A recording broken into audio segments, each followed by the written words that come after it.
I'm just going to run through it. This is going to be recorded and I will send out the video to everyone. So if you couldn't make it or if you came in late, don't worry about it. And let's get trained. So here is just depending on what your client is looking for. Different clients are going to be looking for different types of properties. These little codes, I'm not sure if you guys can see my mouse, but these, you see this RE1, RE2, RLD. These codes are all different things within the search category on MLS and loopnet.com. That's the commercial marketplace. So if you ever have an investor or someone who wants to start a business or they need a warehouse, an office space, anything like that, more often than not, you'll find it on LoopNet before you find it on MLS. This page is more so just to screenshot. I'm going to show you specifically each category and what they mean right now, but just screenshot this page if you need to. And if you need the copy of the slides, I'll just shoot me an email and I'll send it to you. So right here, if you're a buyer, they want to buy a property to move into, a single family, a condo, a townhouse, a villa, anything like that, you're going to want to come right here to RE1, RE2, single family condo, right? If your buyer is an investor and they want to buy a property that's anywhere between 1 to 4 units, you want RIN, residential income. The reason I say 1 to 4 units is because anything over 4 units is commercial real estate. So you'd be in a whole nother category. So a duplex, a triplex, or a fourplex would all be in residential. If they want vacant land to build a property, you're going to be right here in RLD, residential land. It says boats and docks just because some condos, a lot of properties, they'll have a dock in the backyard, but the dock can actually be separated from the property, making it 2 different deeded pieces of real estate. So, okay. So if they want to rent, you're going to come right here, RNT, residential rental. If they want to build a commercial property, like let's just say they want to build self-storage, if they want to park some U-Haul trucks, you're going to come here to commercial land. It's a different type of land. They have different zoning. So commercial land and residential land, totally different. If they want to buy a warehouse or something like that, like I said, LoopNet is the place to go. But commercial, improved commercial would be, I guess we'd find that. So the difference between improved commercial and commercial land is just really what it says. The improved commercial is just they took the land and they built the structure on it. Even if the structure is not exactly what your client is looking for, they can probably build it out to suit what they're looking for. Commercial properties are really very versatile. There we go, versatile and flexible. Business opportunity is if your client wants to buy an already existing business, like a store, a barbershop, a grocery store, a boutique, anything like that, it will be a business opportunity, but this is not the sole place you'd find it. There's an actual total field of real estate where it's called business brokerage, and they have their own MLS and everything. These other options here, I do not use myself, so I'm not going to go into it. I only like to cover and teach what I personally practice, so I'm going to move forward. This is just a view of what LoopNet looks like. This is the home screen. So as you see, LoopNet is all about commercial real estate. It's not linked to the MLS. Your MLS membership does not cover it. It does not give you any discount or anything towards it. It's a private entity with its own monthly fee. If I'm not mistaken, LoopNet it's probably like 4 or 5, maybe 600 a month. There is a free version. The free version will allow you to do some property searches and maybe list some properties for sale or rent. But the way LoopNet works is the free users actually have their properties and other properties hidden from them. So you actually won't see everything on LoopNet unless you give them their 3, 4, maybe 600 a month. It is worth it. Also, for an additional several hundred a month, they'll actually market you on their website as a commercial realtor. And that's beneficial because you're not going to really have your time wasted as much as a residential lead, just because if they're in this field, they're already kind of in their own business. They know what they're doing and they kind of have an idea of what they're looking for. So it's a really high caliber client that you get coming from LoopNet. So I highly suggest you guys look into it if you want to go into the commercial field, but it is a hefty investment in yourself if you're going to manage this and your MLS dues. So when you're searching on MLS, once you've picked what category you want to search in, these are just some base criteria that you're going to always make sure you fill out and select. Again, this is just for screenshot purposes, or if you want me to send you the slides, I will. I'm going to go into all this in depth in a couple more slides or the next slide. So just screenshot this. I'm just going to run through it. I put active, but I meant to say status. You just want to make sure the status is always checked off. Otherwise, it's just going to show you any and everything. more often than not, it automatically selects active for you. The only reason you wouldn't want active selected is if you're running comps, then you also want to check off pending, closed sale, rented. If you're doing rental comps, just check off the status you want. Always check a county, because some people, they'll say, I only want to live in Broward, I only want to live in Dade, or I'll do Dade or Broward. Just check off the counties they want. The reason I wrote the price range like this is because this is how you search in the price ranges. So if they say between X price and X price, you put that one number, a dash, and the other number. If they say, I want to spend, I guess, anything over this price. So the reason you want to say, don't show me anything under this certain price is if you just want to cut out the riffraff.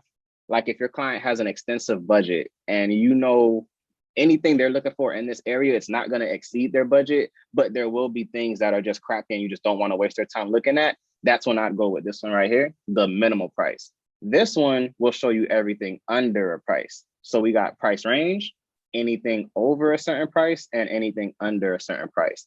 It's the same concept when searching for bedroom counts and bathroom counts. I always plug it in. Even if they tell me they want a 1 bedroom, I'll still put 1 just because it'll show them some efficiencies or studios. They may not want it. The plus sign is 1 bedrooms or more. The minus sign is 1 bedrooms or less. And if you just put 1, it's exactly 1. Same concept with bathrooms. Square foot LA, you're going to see different types of square footage. It'll say total square footage, adjusted square footage, lot square footage, property square footage, square foot living area.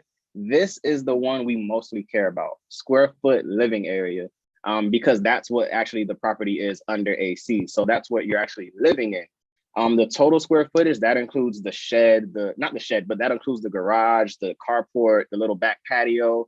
Living area, that's only what's in the house that you're actually living in. And also type of property, because not everyone's going to want a condo, not everyone's going to want a duplex. Some people want a specific look. So I just asked them, do you care what type of property it is? Can it be a single family? Can it be a condo? We're going to get deep into this, so let me not kill too much time on this slide, because right here, I'm showing it to you. So like I was saying, status, these are all the statuses. So you just check off the one that's relevant to you. Right now, my client's looking to buy, so I'm just going to check off active. When I said select the county, right here. So you just check off the, oh snap. You just check off the counties you want. So Broward County, Dade County. You can actually scroll this and it has almost every county in Florida. The thing is, it's not going to show you results from every county, because I'm with the Miami Board of Realtors. There are tools that let you access other MLSs, but with the Miami Board, you can only see certain listings in other counties. Price, right here is where I was telling you, the bedroom counts, total bedroom, full bed. Full baths, I don't put anything for half baths. Even if they say I want a 1.5, I just put 1+. And if a half bath pops up, great. I have yet to have someone specifically demand a half bath, so I have yet to have a reason to use a half bath. Square foot LA, I keep clicking, sorry. That's right here. So this is what I was telling you about. You see how it's square foot adjusted, property square foot living area. This is the most relevant square footage to you. That's the living area under AC, what they're actually gonna enjoy. Over here is where I was telling you about the property type. So you see, you just check off all the ones that are gonna be relevant. It's scrollable, so that's why you don't see single family here. This is the screenshot. So the overall goal of this is, you see this number here, this 5,000 plus matches, because there's no criteria, it's just saying this is how many listings there are on the market. It's not going to tell you anything over 5,000, but there are things there are over 5,000 results. So what I like to do is just plug in different criteria and get this number down to a decent number. I don't like to send more than maybe 30 properties and that's sending a lot, just because if you try to send too many properties, they're going to get overwhelmed and they're not going to go through them all. And in turn, you're just having them do their own home search. And in which case, what are you doing? So this is just the second half of this same page. These are all the base criteria that are just automatically on there. Right here where it says additional fields, this is really where your work starts. So once you add or remove some additional fields, that's where you can get really specific, because this can only take you so far. So for screenshot purposes, here are the most important additional criteria or additional fields that I like to add. There's 2 pages of this. So again, I'm gonna go through it. Here's the other page, just screenshot it just so you can kind of have it for your records. And I'm gonna go one by one over everything right now. Here we go, bam. So HOPA, this is a 55 and older community. The reason I always like to have this on my search results, and for every search, I'm gonna check on it unless my client is over 55, is because to move into these 55 and older properties or communities, someone on the lease or someone on the deed has to be over 55 years old. And oftentimes they don't allow anyone under 18 to move in unless you have special written permission from the association, meaning some of them want you to have to explain to them why you have this child moving in with you and why they can't live anywhere else. I have yet to have to do that variance myself. Not every 55 and older community is like this, but a good amount of them. It's just important to read their bylaws and rules and regulations before moving your buyer in. So just make sure you ask for it within your inspection period. Restrictions. This is helpful if your client's an investor. So some people want to buy a condo or a single family house with the purpose of it out. So if you come to restrictions, you want to make sure you check off if they're a corporate buyer, meaning if they're trying to purchase it under LLC, make sure it's okay. I'm pointing like you guys can see my finger. Make sure it's okay. If they want to rent it out, well, I can't scroll because it's a screenshot, but there's actually a restriction that says okay to lease. There's okay to lease first year and okay to lease with restrictions. So just check off all the okay to lease just to make sure that they're not going to have any issues, and it'll pull out all results that aren't okay to lease. So just make sure you're, refining to what fits your client's goals. Terms considered. This is another important one. This just makes sure, so you may have a client with an FHA pre-approval. You may have a client with a conventional pre-approval. Your client may be cash, leaving all of this kind of irrelevant. But if your client has an FHA loan, I just scroll down and check off FHA. If they have a VA loan, there's actually one that says VA. So just check off the type of financing your client is using to make sure you're only sending them options that can fit their financing type. Remarks. I like to use remarks just to kind of, it's like an unwritten way to get a certain type of, I'm going to make a word, is refination, to get a certain type of refination with your results. So let's just say I have a buyer and they say, I want to look for properties where the owner is motivated. There's no base result or base criteria I can check on to say motivated. But what I can do is go in my remarks field, and anything I type in here followed by a comma, it's going to search the remarks section and show me all listings that have that word in it. That's helpful because I can search any listing that has the word TLC, any listing that has the words must sell, any listing that has the word seller motivated, anything like that. I can say roof leak, needs repairs, anything that I type in is going to show up in the remarks field, and it'll drastically reduce this number. Short sales and REO. A short sale means if it is in the process of a foreclosure and they're trying to sell it, and basically what's going to happen is the bank is going to do a couple appraisals, make sure what we're selling it for is in line with the fair market value. And if the fair market value is under what they owe, meaning this person owes more than what this property is worth, the bank will let them sell the property via short sale. They'll call it and release that person from liability of this loan. And the bank actually pays both realtors a commission. On average, that short sale commission is about 2% each. Wow, I don't know what's going on. Tropical. The ducks threw me off. I don't know where I am. Okay, yeah, short sale REO. REO means real estate owned. So if you see a REO, it means that it's beyond a short sale. So REO means it's already been foreclosed on, and the bank that owns this property is now selling it in the open market. They'll actually hire a realtor to sell it for them. Pets allowed. Not always relevant when it comes to purchases. It is if your buyer's trying to buy a condo, because not all condominiums will allow pets, especially over by the beach. They just don't allow it. I think it probably has something to do with there being no grass and where does your dog walk.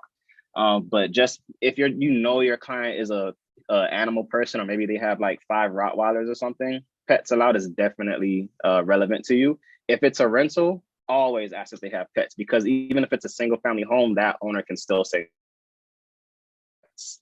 Equipment appliances is relevant if your client says they want a certain type of appliance in the house. They may say, I only want to see options with a washer and dryer. Or even if they don't say that and you ran a search, you plugged in all criteria and you still have, say, 50 results, why not sweeten the deal by saying, well, only show me the results that get my client a washer and dryer inside. Only show me results that give my client a dishwasher, anything like that. Equipment, appliances, where you want to go. Membership purchase required. I always check no personally. It's not often, but I do know that there's some communities in Boca. They're like the purchase price is ridiculously low, but that's because there's a membership purchase of, let's just say, $10,000, and then you have to spend $30 a year in the restaurant. And that mandatory membership, because it's on a golf course or something like that, really drives the price of the property up. So the purchase price is here, making it really enticing. But then when you look at the association fees, the membership fees and all of that, it makes it like $1 million house almost, just because of that. So I always say no. Ceiling fans, you'll see a lot of like kind of irrelevant things. It's just once you add it once, it's always there. Believe it or not, I had a client that said I have to have a ceiling fan in my room. So I just said ceiling fans, 3, because it was a 3-bedroom. So if it has at least 3 ceiling fans, one of them has to be in the room. Cooling description, this is if you have too many options, why not only show them options with central heat and air? Or if they say, I only want a house with central heat and air, here's where you find it.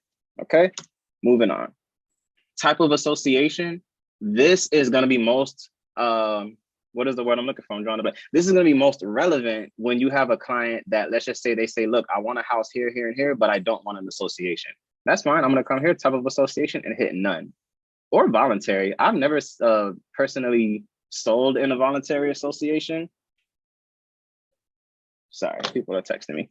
I personally never sold in a voluntary association, but you can check it off. Maybe you'll find one and be a learning experience. Maybe you'll teach me something about that. Association fee, this is if they say, I want a property, but I don't want the association fee to be too high. So I would just say, okay, association fee, let's just say 450 negative, well, 450 minus sign. What that's going to do is only show me properties with the association fee under $450 a month or quarter, whatever it is. It's only going to search the number. It won't search the frequency. I hope that wasn't too complicated. View, some clients have a specific view they want. You could check it off here. If they want a garage, you already know garage description. I check off attached and detached because some properties have a garage as a separate structure, but if it has one of these, show it to me.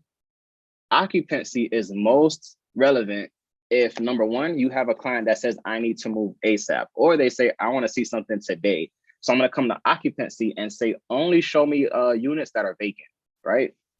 Another way you can use this is if you have a investor buyer and they say, I want to buy a property, duplex, a triplex, whatever it is, but I want it to already have a tenant in there.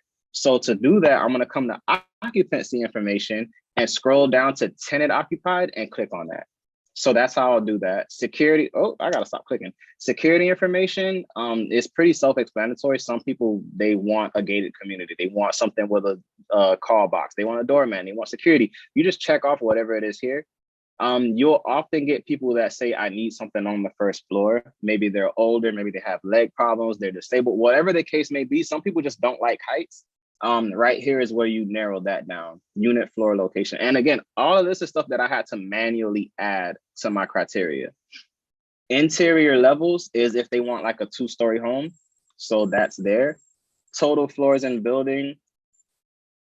Okay, I think the most logical way I could say this comes into play is if your client only wants to live in a high rise. Or if you're looking for a certain type of building, you don't know what it's called, but you know it's like the tallest building in the area. So I'll put a map search and I'll say, show me all the buildings that have over 10 floors.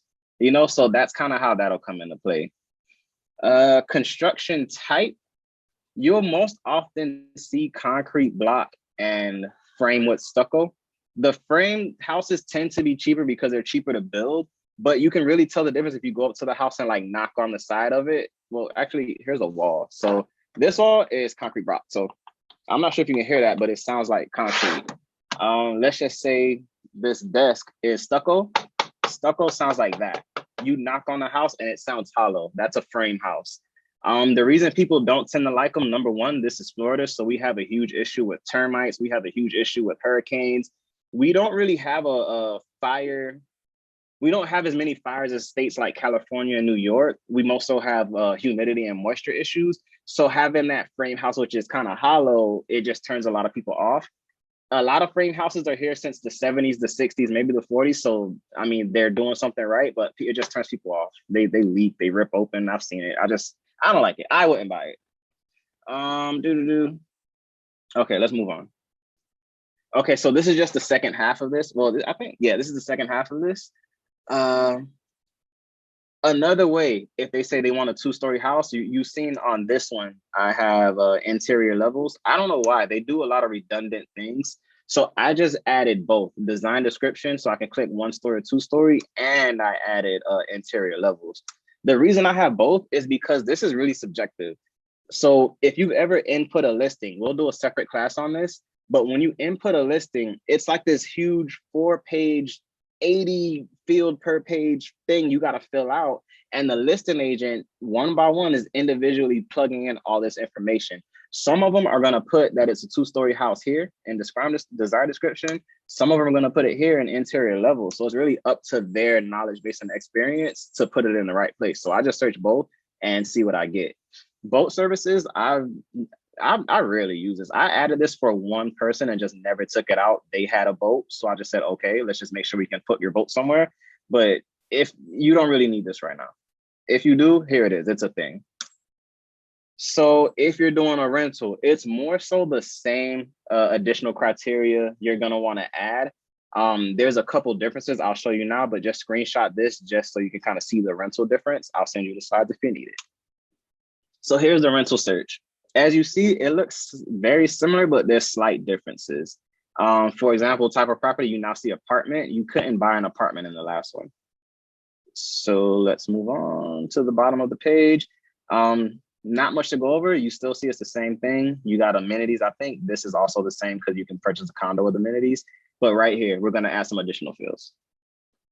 So equipment appliances, I love to give my clients central heat and air. I love to give my clients dishwashers. I love to give them washers and dryers inside if I can. And if I do this and it takes away all the results, then I take something out. But if I can get them these things, it's just the best options they can get. I'm not going to send them 40 properties if 28 of them don't have a washer and dryer in them. So cooling description, if I can get them central heat and air, absolutely, because I would want central heat and air. Again, I always take out the 55 and older communities unless I know that my client is over 55 and doesn't have any children moving in. Parking is really important to ask your tenants. Number one, some families have multiple cars in them. Well, most families have multiple cars, and a lot of rentals will only give you one parking spot. So just make sure, how many cars do you have? Do you have any specialty vehicles? That comes in right here, and parking restrictions, because you may have a client that owns a lawn service company. They may own a contracting business, meaning they have branded vehicles. Some associations don't allow any branding on your vehicles. Some associations don't allow you to have trucks. Some don't allow you to have boats. Some don't allow you to have motorcycles. So the last thing you want to do is move someone into a place, get their application approved, and then they're coming to move in day with their nice fancy truck and they can't park it on site. They got to park it somewhere else. And that's just, it doesn't work. So just make sure they don't have pets, or they do. Make sure they have, regular traditional vehicles. If they have something out of the ordinary, you need to know about it so you can search for it appropriately. If they're in a rush, here's where you'd want to look for approval information. So if they say they're in a rush, you obviously do not want anything with a 3 or 4 week approval time. So I find it easier to just omit 3 to 4 week approval than to add all these other ones, because obviously this is going to be the ones that take a long time. So just don't show them to me. So I'll hit not 3 to 4 weeks. If they're not in a rush, it doesn't really matter. Section 8 clients, I tend to never show them anything that needs 3 to 4 weeks to approve, only because Section 8 doesn't start their approval process until they get the association approval. So if you got to wait a month for the association to approve, then another 2 weeks for Section 8 to approve, you're already in a month and a half. So I don't do it unless I know my client has the time for it. Remarks, just the same as a purchase. It's the same as on a rental. So I'll put, let's just say I have a client with a certain credit score. I'll, in remarks, search the word credit. So show me everything that has the word credit so I can weed out everything that, oh, here, okay, you know what? Let me re-explain that. I like a better idea this way. Let's just say my client has a 500 credit score. That's a low credit score. So I'm going to search remarks, credit minimum. Anything that says credit minimum, whatever, I don't want to see it, because my client is low. They're obviously not going to meet very few people's credit minimums. And occupancy, like I said, if they need to move today, if they need to see something today, you want it to be vacant. Okay, security, we've covered that. If they say they want a certain type of security, unit floor. Okay, rental payment includes. This is if they say, I want something that's going to include electricity. I want water included. I want cable included. You'd find it here. As I said before, they're very redundant sometimes. And also they change this a lot.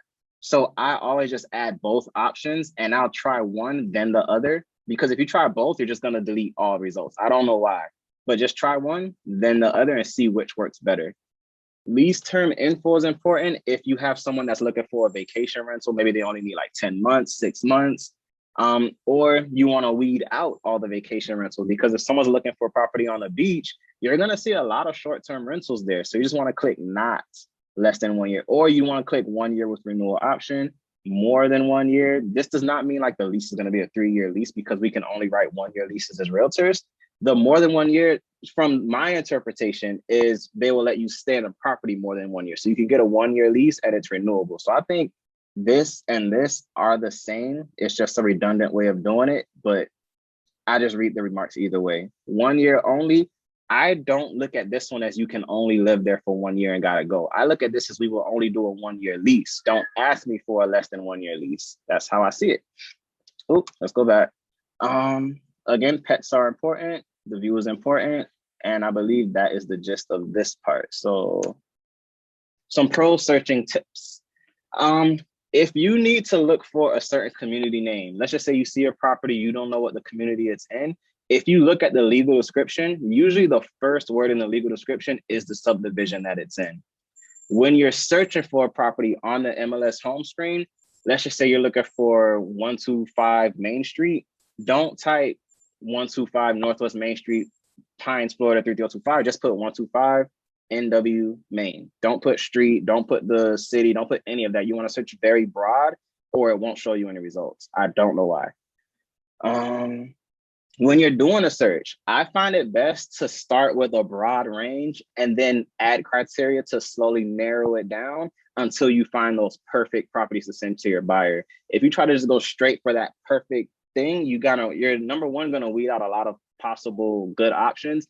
And two, you kind of won't have an idea of what else is out there if they say, I don't like any of these. I like to just always prepare for my clients to not like anything I send them. So I always have some backed up and I can say, no problem, I'll do another search, come back. What do you like now? Like I was saying earlier, don't send too many options because it's overwhelming. They'll take forever to get through them. You'll never hear back from this client. And at a certain point, they'll start to feel like they're doing the real estate hunting themselves and they won't really need you. So I like to present it as, look what I found for you. Use map shapes. I'm going to show you how that works soon. But once you plugged in all your criterias, the next thing I do is find a specific location. I guess number one, that has the most properties that they may like. And number two, the location that is more in line with their taste. I'll show you in a few seconds. And the search radius tool is if they tell you, look, I work at this hospital, I'd like to be close to work. I want to be close to the airport. Anything like that, I'll show you the search radius tool as well. So here's the map. So when it comes to the map shapes, these are the shapes right here. So this one is a radius. So if I clicked on this one, it would just draw a circle around whatever I want. This one is a square or rectangle, exactly what it sounds like. This one is my favorite. This is the polygon tool. So this lets me draw a custom shape wherever I want. So right here, this is a screenshot of my map. As you can see, it shows an aerial view of actual South Florida. I can scroll around and I can see based on the criteria I plugged in, there's 1,363 here, 113. It just shows me city by city how many properties are clumped together in that area. I can go back and refine the criteria to kind of narrow this down. But let's just say my client says, I want this, this, this, and this. We have this now, but they say, but I want to be east of 441. So you see, this is 441, this little line. So I just take my radius tool, click, and then I click, come down, click, come down. And I'm literally just tracing 441. And then I come over and I just click around everything around it. And it's going to cut out everything west of it. Just the same, you could do it for whatever area they'd want. That's the map search tool. Pro searching tips continued. Use the remark search box. I'm going to show you some tips of remarks that I use for some of my investor clients. Send options slightly above their budget. So if someone tells me I want to look at a property under 2,000 a month, I'm sending them a list of properties under 2,100 a month, just because their perfect match may be 2,050, it may be 2,075, it may be 2,100, but we can always negotiate it down, or they may be so amazed by it, they'll just take it at the 21. If you need to search for multiple properties for someone, let's just say someone sends you a list of 10 houses that they like and they want to see them, you may be going one by one, looking at one, clicking out, looking at one, clicking out. But on the home screen, the search bar, if you type each MLS number separated by a comma and hit enter, it'll pull them all up for you. Some buyers need multiple searches at the same time. So you may have a buyer that they're not sure what they want. They want to invest. They've got 80 grand sitting around. They don't know if they want a condo, a single family, or a duplex, or just buy a lot to build something themselves. You can probably use the cross property search, but that's going to be so limited. So you'd want to have one search in RE1, RE2, one search in residential income, which is the multifamily properties. You may want a separate search on LoopNet, and then you want to keep your eyes open for little FISBOs, anything you see on Facebook Market, offline. I'm getting ahead of myself.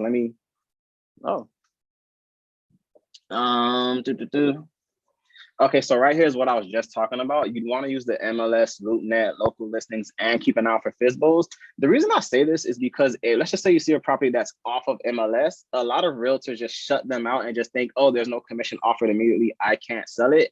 We're licensed all around the state. So there can be a property in Jacksonville. It's not on my MLS, but I can still sell it. As long as you can negotiate one of these parties, your buyer or the seller, to give you a commission at the end of all of this, you're good to go. And it's never that hard. I honestly will call them and say, hey, I have a client interested in this property. If they get it, would you be willing to pay a commission to my brokerage? They're going to ask how much. It's whatever you guys agree to. I'll often go straight in and ask for, if it's a purchase, I'll do 6%. If they say no, I'll do 3%. If it's still no, I'm just going to work out whatever I can work out.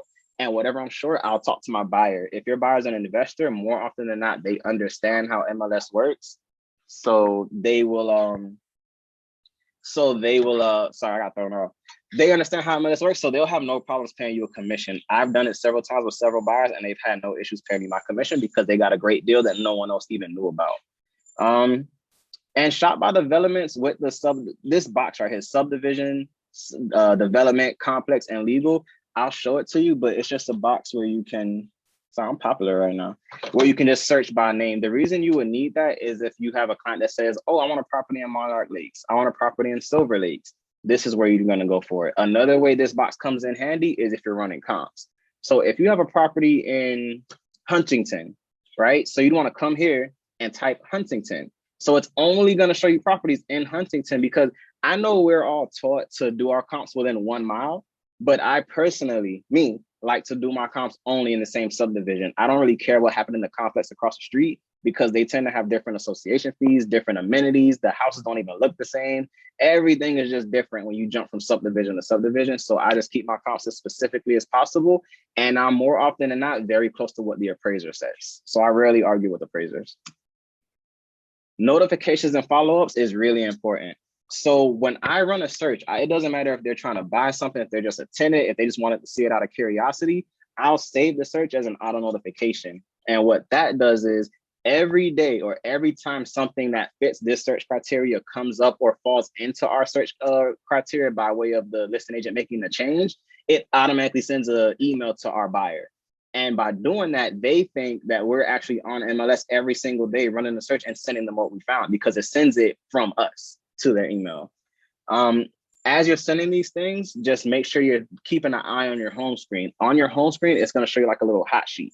It'll say all your search results, all your clients, and who opened their email at what time. So that's helpful, because you can kind of see who's actually looking at the results. You can see, you know what, so-and-so, I'm sending them results, but they're not even looking at it. So you'll know to follow up. It also shows you so-and-so just selected a favorite. It'll say so-and-so just selected a possibility. So-and-so just sent you a note on this email. So if you won't get a notification, but if you look at it, it'll show you a message on the screen. So just go in, you can see the property they like and ask them, would you like to see it? However you follow up from there is really your call. Also on that note, make sure you're keeping an eye out for how they're feeling about the results. So you just want to make sure you're refining the search results, fixing the criteria to make sure it's in line with what they're looking for, not just sending them properties to send them properties. Before I show a property, I pull up the listing and I verify the details on IMAP or RPR. IMAP is really just a tax roll. So if the property says it's a duplex with a duplex with 4 bedrooms, so 2 bedrooms on each side, I'll go to IMAP. And if IMAP says it's a single family house, then I know that zoning is wrong and this is an illegal duplex and I may not be interested in showing it anymore. So I just look at the listing on tax roll and the listing just to make sure I'm going to see what I'm going to see. I explain the importance of urgency to my buyer because sometimes they'll just think this is a game. They'll just want to go see things just to look at it. I just make sure they understand how scarce this market is, how low inventory is, and how, look, if we see it, are we prepared to make an offer today? Are we prepared to make a decision today if it's our perfect option? As long as they're on the same page as you, move forward. If they seem to not know what you're talking about and they're giving signs that they just kind of want to look, I don't think you have time for that. I don't. Where are we? Okay, so when you're setting up these auto notifications, if it's a high priority client, I BCC myself. So every time they get an email, I get the same exact email. And if I look at it and I see it's perfect, I'll call them and say, did you just see what I sent you? And maybe we can try to push it and sell it right then and there. Check portals daily. I feel like I said that. When you set it up, I'll show this to you in a few seconds. Just make sure you edit the email settings so it looks like it came from you, not an automated system, because I got called out on it once and it was kind of awkward. Someone says, I know that's not really you doing that. I don't know why it was relevant, but follow up weekly. Sancher coined follow up Fridays. So I think that's just a great day to follow up. Everybody's in a good mood, right? So shout out to Sancher for follow up Fridays, and she will be hosting a class next week on pre-construction. Okay. So here is how we get to a saved auto notification. So let's just say I've done my search refining, I've plugged in my perfect criteria, I've done my perfect match, and these are the 5 ideal properties for my client. So I want to save this search and make sure they get notified if anything else like this comes up. So at the bottom here, once I'm into my results, I click save, and then I click new auto email. That's it, save, new auto email. If I wanted to open any of these, a lot of people like to click the address, but that just opens up the map. What you do is you click the MLS number. So clicking the MLS number is what opens the listing, not the address. I don't know why. No idea. I didn't do it. Moving on. Once you click that, it's going to open up this page. So you can either select the contact if you already have the client in your MLS address book, or you more than likely are going to need to add them. I like to put a subject line. My favorite subject line, if they're looking to buy, I'll put potential homes from Khalid. If they're looking to rent, potential rentals from Khalid, or rental options from Khalid, vacant lots from Khalid. I always put from Khalid so it's clear who sent this to you and you know it's not spam. This is the subject line. This is the automated message that it sends out the first time. You can edit it. I leave it alone. Also, you can change the salutation. Right here, it's blank, but once you click it, it's going to say, let's just say this is going to Jeff. It's going to say, hey, Jeff, right? And then I keep forgetting this is a screenshot. These are good screenshots. If you click recurrent email, that's what's going to let you adjust the message that they get every time it says them a new list. So it's going to say, I found these updated properties for you. Let me know what you think. Do you want to see anything? That's the gist of that. Right here, it's going to give you a breakdown of the criteria that you have plugged in. This is the same thing, by the way. This is just me scrolling. Now you see right here, criteria, so I'm scrolling down. Boom. Criteria just gives you like a breakdown on what I had plugged in. It's obviously going to be longer than this for what you do. The more criteria you have, it literally gives you, it's like a receipt. Right here, this is the schedule. So the way this is set up now, it's set to every day. So it'll send a list every morning, right? So let's just say Tuesday morning, it just sent the list. It's gonna wait and it's gonna let everybody upload their MLSs, update their listings. And then Wednesday morning, it'll send you a list of everything that happened from Wednesday morning to Tuesday morning, right? And then it's gonna stack up. Thursday morning's gonna hit you with another list, right? That's how you do it once every day. If you do ASAP, it's no holds bars. It's if 10 listings get updated that day, your client's gonna get 10 emails. So the ASAP can be a little overwhelming, but I personally like the ASAP just because if your client's like in a rush, if they're like very eager, very excited, they want to see all the properties, set it to ASAP so it looks like you're just always on it. If your client is a busy person, you know they don't have time for that, which is like most people, I set it to daily, because if there's like emails flying out all day, they're not going to catch them all. They're going to just stop checking them all together. So I like the one email per day every day. Or I'll refine it down. If it's like let's just say it's a search that doesn't have many results, I don't need this to come out every day. So I'll just put like every other day. You can kind of play with that however you want. There's no real rules to that. If you have an investor client, here's some things you're probably going to need to know. You're going to send a lot of offers for investors. The reason being is because they're not buying a property just because they need something pretty to live in for the next 20 years. All they're concerned about is their numbers. So they have a set return in mind. More often than not, let's just say they're buying a rental property, they want a certain cap rate. So they're looking for at least a 7% cap rate. If it's under 7%, they might as well put that money somewhere else.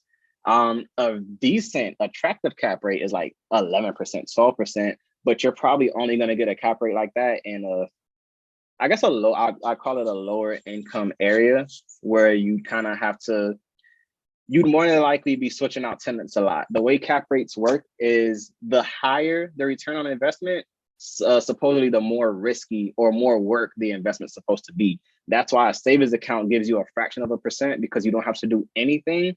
And in the stock market, you get these huge returns because you have that risk of losing all of your money. So obviously real estate is going to give you a smaller return than an average stock trader, because it's a little safer than trading stocks where you could lose it all one time. Real estate, if things go really bad, just sell it. You may have a little overage, but let me not go too deep on that. That's another topic for another day. Always be on go. Deals move fast. So once they call you and say, I found this, I want to do this, get it done, because you will lose a deal in 10 minutes. I have lost deals in 10 minutes by stalling or getting on it late, and I've lost the whole commission. Make sure they understand how you work, because they will just have this expectation that you're supposed to do everything for them. I let my investors know how I operate. You need to know your own numbers. I'll help you with calculations. If you want to do contracts, you really need to know what it is you need to do, because I can't help you with the repairs. If you're going to get into this property expecting to fully renovate it, it's on you to have your team in order. You get me? So my job is to help you purchase the property and get through the closing safely. Your job is to flip it and bring it back to me so I can sell it again. I'll tell you what it should be worth once you renovate it, and it's up to you to keep your renovations within that budget. If you can't get it done in that budget, we need not to buy this property. So that's really, you're like a team at that point. You just need to know, you give them the numbers of the property, they'll give you the numbers of the repairs, and you guys are going to match it up. Use the remarks search box to refine results. I'm going to show you my results. I'm going to show you my remarks that I use for investors. Understand their numbers and goals. I just said that. Learn to calculate a cap rate. Feel free to everyone hit me up one-on-one and I'll show you all, but I'm going to do a separate class strictly on cap rates, because I feel like cap rate calculations is so intensive. Everyone does it differently, because there's so many different things that different people calculate in. I'll show you how I do it. I haven't had an issue yet, and I haven't had a miscalculation yet. What has happened is you'll calculate a cap rate before closing, and at closing, you'll find that you have a different cap rate because the mortgage payment has changed, but out of your control, as long as you budgeted for it. I'll show you all that in another class. Every investor buyer you work with, I keep a log of them, because if you ever come up on an off-market property or something you need to move quick, send it to all your investors. They don't just buy one and done. You send it to them, they may buy another one. They may buy everything you send to them. So I definitely keep a list of all investors. And like I was saying before, search off market and negotiate your commission. You don't have to have an exclusive rights of sale listing agreement in order to get a commission from a seller. If they agree to pay you, they agree to pay you. Just take the money, you know? I mean, obviously you can't take it like personally, you got to get it in a broker's name, but you get the gist. Call me for these situations if it's off market, and I'll walk you through it and we'll do it together, but it is a thing. Now, here, as promised, is if you're working with an investor and they want to flip a property, these are just a few of my terms, remarks that I add. Where are we? Okay, these are just a few of my remarks. You're welcome to, as you think of them, just plug them in. So this is looking for properties that are likely to be sold under market value, where the seller may not care and their main goal may just be to sell the property quickly, and they don't care about getting every single cent out of it.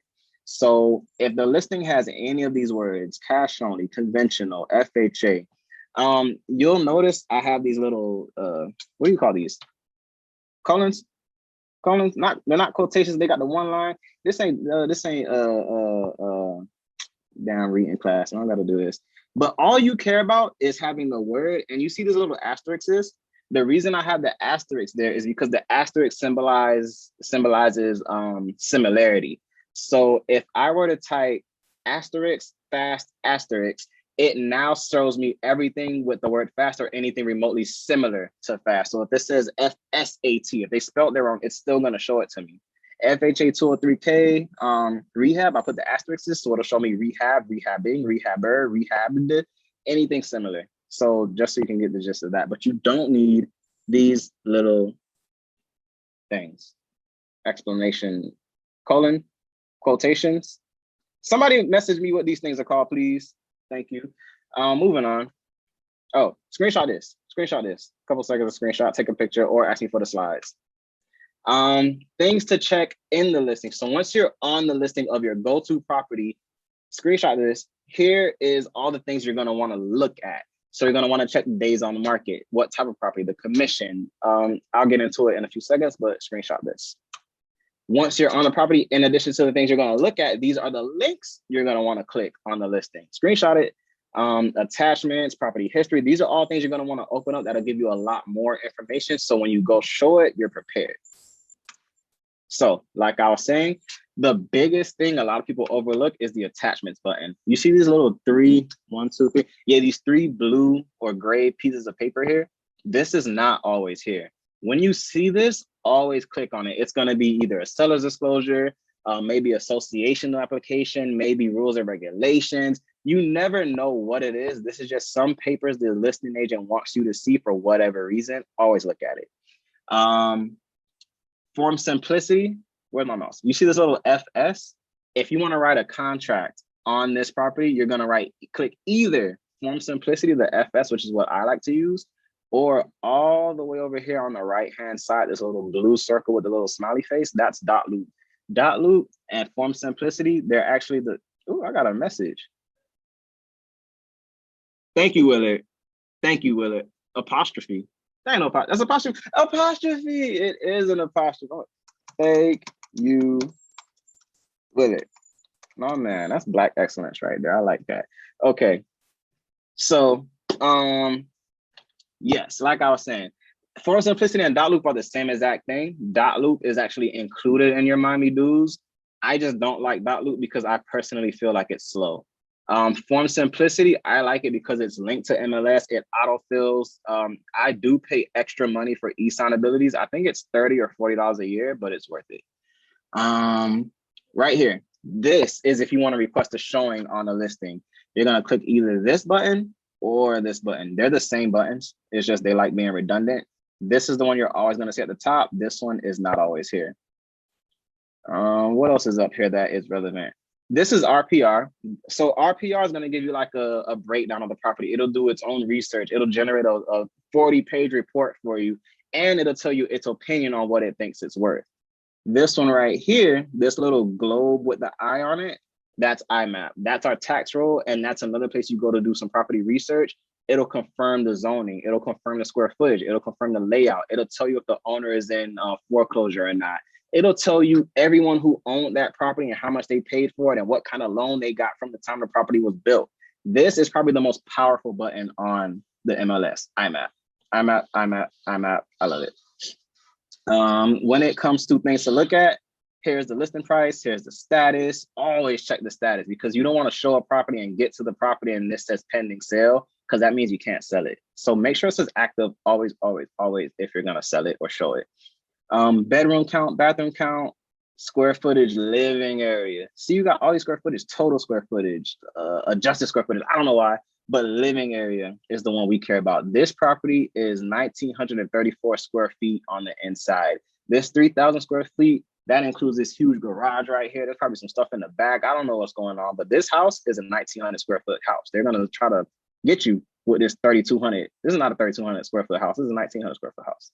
Built in 1988, that's relevant when you're writing a contract because we all know if it's built before 1978, we need to add a lead-based paint addendum. Lead-based paint was not used in this era because it's in the 80s. Right here is the subdivision, right? Country Club Estates.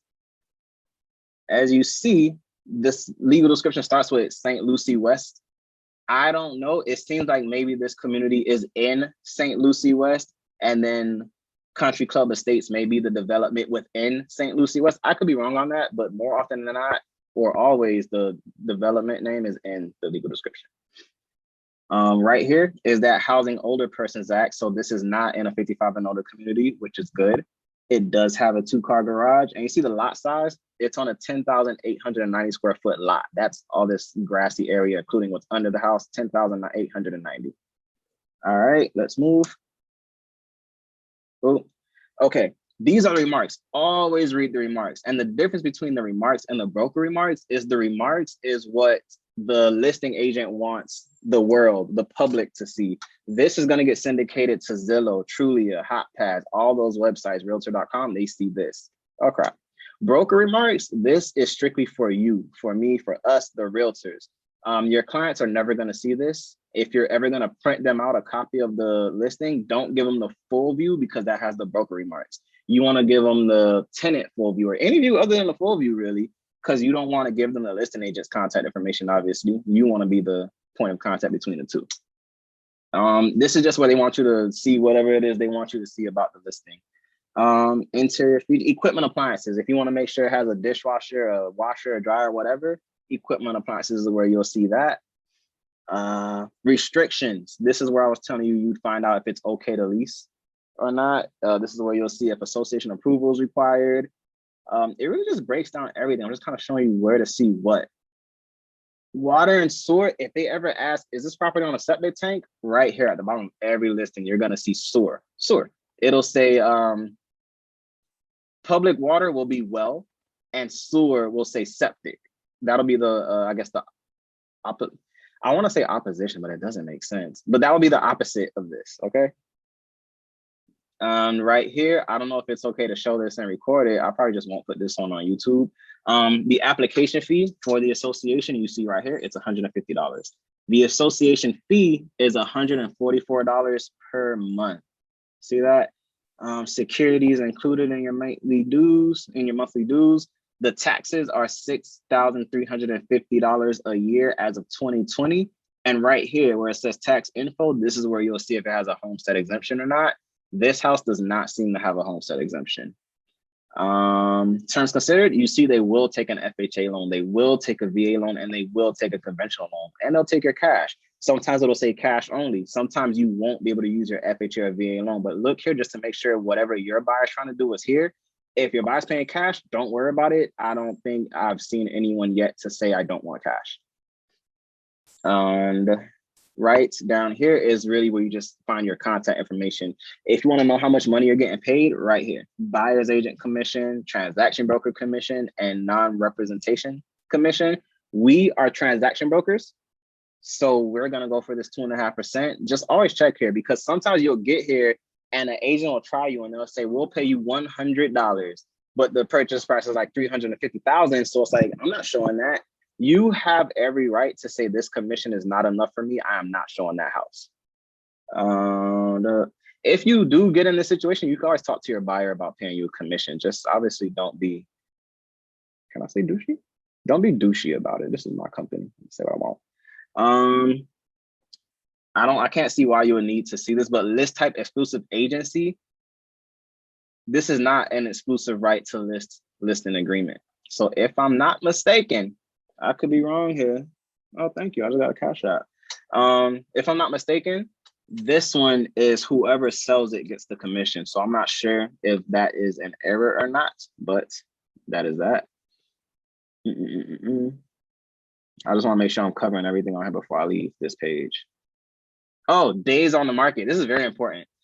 If your client wants to send a low offer, this property has been on the market 0 days. It looks like they just listed it 7/1/2021. That's today. So I wouldn't send a low, super low offer on this because I don't know who else is interested in it. If days on the market says like 90 or 180, something like that, yeah, we could send a lower offer. But this is too fresh in such a scarce market for me to send a crazy low offer. I'd probably run some comps and see what I can get away with. If you need to call the listing agent, here's his name. His name is Omar. His name is Tony. I don't know who Omar is. Are there 2 agents? No, whatever. Tony. Here's Tony's cell phone number, 772, whatever, whatever. If you need to email him, here it is. And that is the gist of that. So to recap, here are the things you need to know if you want to go after being a buyer's agent and be a great buyer's agent. Answer all calls. There's nothing clients hate worse than having someone on their staff as their realtor, where I look at myself as being on their staff, like I'm in their team. If they can't reach you, they just kind of freak out. They assume that you're not in their corner, you're too busy for them, you don't have time for them. You will lose clients so quickly by not answering the calls. Act quickly. If they found something and see something and they like it, try to jump on it, because there's so many agents out there, so many buyers out there. You will lose deals just by moving slow. Offer presentation is really important, because as a listing agent, when a listing agent gets an offer and it's poorly written or just missing documents or incomplete, they tend to just get turned off, because it kind of sets the tone with how the transaction is going to go. If you send me a well-written offer and everything's on point, I have zero questions to ask, I'm more confident pushing your offer, because I know that that you know what you're doing. You've been here before, you're well-trained, you're knowledgeable, and I just feel like it's going to be a smooth transaction for both of us. So I like well-written and presented offers. You can also help with your offer presentation by including like little notes or memos. I've added pictures of my family that's moving in, letters of recommendation, help, whatever you can do. I actually have an offer presentation class. I'll figure out a day to plug it back into the rotation. I like to talk to the listing agent up front, like before I start showing the property and everything, just because it kind of gets a feel for their vibe. Some listing agents are just over it. They just want to get the property sold. Or some listing agents, they'll just tell you, look, I'm tired of showing this property, man. All we're waiting on is somebody to come in at whatever, with this, and this. You never know what information you could get from these listing agents. Also, if they're just being so shut down and they just don't want to talk to you, that's cool. Don't get on their nerves. Don't put them on your bad side. I'm notorious for getting in fights with listing agents. I don't know why. We just don't get along. I guess that's why I built this team. And show that you care. When you show a property, if you don't like it and they're like, I mean, I guess I can take it, just because they feel like they're getting on your nerves, let them know, do not buy this property if you feel it. You know what I'm saying? Like, people like that whole, oh, he's not here or she's not here just to be all salesy. This person's not here just to push me into a house. They really and genuinely care that I'm happy in my purchase. Even if it doesn't pan out and you don't sell them anything, they still tend to feel like they owe you a referral, and you do get something out of that client, if not now, then later. The biggest thing I learned is things you do now in real estate affect you 2 months from now. I don't know why. Follow up weekly. Shout out to Chanter for the follow up Fridays. Just pick a day, whatever day you want every week. Just text everybody, see how they're doing, see what you can do for them, and see who wants to see what. Show knowledge and creativity. So I just like to just blurt out random fun facts. If I'm like at a showing and I see a stain on the ceiling, I'm gonna point it out. I'm like, oh, that can be a roof leak. It can be an AC condensation, whatever. Just any little thing you can kind of call out and show that you've been here before, you know what you're doing. They're gonna ask you questions. Don't just give them short answers. Give them long, expansive answers. Talk slowly. Just because something may seem second nature or simple to you, it's brand new to these clients. And don't get confused, because you may have to explain the same thing 5 times a day because it's brand new to all 5 sets of clients. Check off market too. Do not dedicate your career to shopping on MLS. That's not really how you become a great buyer's agent. It's all about your network, who you know, what you know about, the properties you know of that no one else knows of, and the sellers you know of that no one else knows of. Also really helpful in the commercial market. If someone's looking for a warehouse, not all warehouses are listed, not even on LoopNet. Some of them you have to actually call commercial agents and see what they have on the market. It is ridiculous how hard to find commercial property it is. It's all out there, but you have to really know who you're looking for. Be yourself and be honest. Don't try to be a sales robot. Don't try to use I guess, I'm not sure. Don't try to be untrue to self, I guess would be the way I'm saying this. If you're comfortable in your habits, just do that, because people pick up on that. They pick up on your not being your true self. They pick on that fakeness. They feel like you're just being salesy. They feel like you're just here for a check. So just be yourself, be honest. If you don't like something, say it. If you have a problem with something, say it. If you feel you're at an impasse with a client and you are not getting along, sometimes you have to be honest with yourself and let that client go. Don't try to hold on to every dollar. Not every dollar is worth making. And the most important thing is always be learning, because everything is always changing. There's forever brand new ways to do things. So if you're always learning and just staying ahead of the game, that instantly makes you a better realtor than a lot of realtors, because a lot of people just get the license and wait for money. Doesn't work.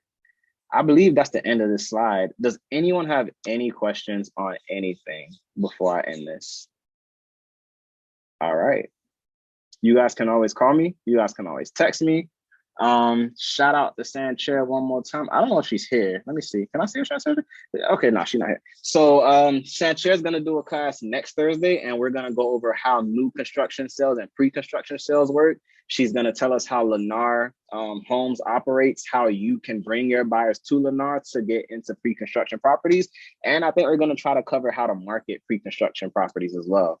So I will talk to you guys next week. This video should be uploaded in a few minutes. Once I have it back, I will send you guys all the copy of it. And I wish you guys luck. Take care.